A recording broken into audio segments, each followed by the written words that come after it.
Every time you make dua to Allah subhanahu wa ta'ala, you need to have yaqeen in your heart. Because why do you not have yaqeen in your heart? Why do you not believe that Allah subhanahu wa ta'ala is nearer, hearer, and the answerer? He answered the dua of all the needed. But sometimes the yaqeen in our hearts is what makes the dua to be answered slower. Because we make dua with our heart not being there. We make dua while thinking about something else, thinking about dunya stuff, thinking about making dua and thinking like, Ya Allah, please forgive me. Ya Allah, please bless me. Ya Allah, please give me this, give me that, or please help me with this. But your heart is not there. You're thinking about something else. So how do you want Allah subhanahu wa ta'ala to answer your dua? How is that possible? There's a hadith that says that Allah subhanahu wa ta'ala does not accept a dua from a careless heart. What does that mean? It means that a heart that is not actually there, that is not even there, you know, like it's not even like 100% concentrated on the dua that you're making. The fact that you're praying to Allah subhanahu wa ta'ala while being careless and making dua when you're thinking about something else and say that maybe this and maybe not, like maybe he will answer me and maybe not, is actually disrespectful to Allah subhanahu wa ta'ala. Because if you think about this, if Allah subhanahu wa ta'ala did not answer any of your prayers, who did? The human being, the creation of Allah subhanahu wa ta'ala? If the human being gave you something, remember that Allah subhanahu wa ta'ala has commanded them to give them to you. It's because Allah subhanahu wa ta'ala ordered them to give that thing to you or to do this to you. And dua is and making dua is ibadah. So if there's a lack of uniformity, there's a lack on ibadah. And remember that tawheed includes actions of the heart.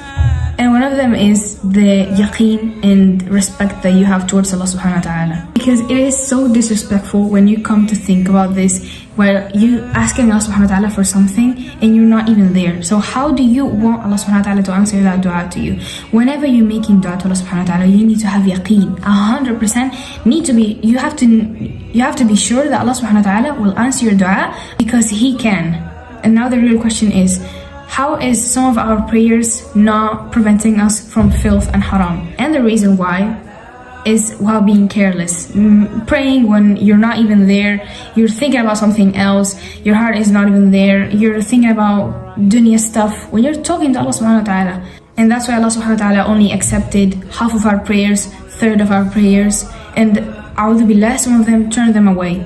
And remember that Rasulullah sallallahu alayhi wa sallam forbade to say, Ya Allah, please forgive me if you want to. You cannot say that. But say, Ya Allah, please forgive me. Because if you insist, He will forgive you. So don't hesitate. And remember that the person that makes dua doesn't lose anything. Because the dua that you made is in between three things. Either He will answer it, save it for later, or prevent it. And remember that all prayers are answered, but each one of the prayer is different than the other.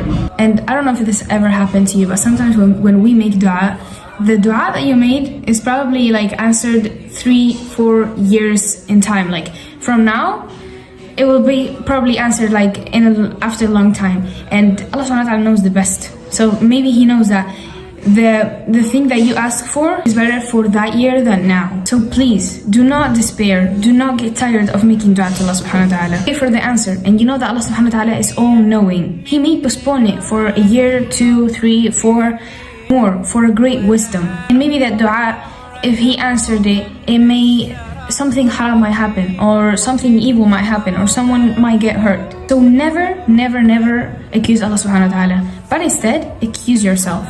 Your Lord is wise and all-knowing. In Surah Al-An'am, subhanahu wa ta'ala is wise in what He does. He is wise in preventing the dua. He is wise in answering you, and He is wise in delaying the dua. Do not ever misjudge Allah.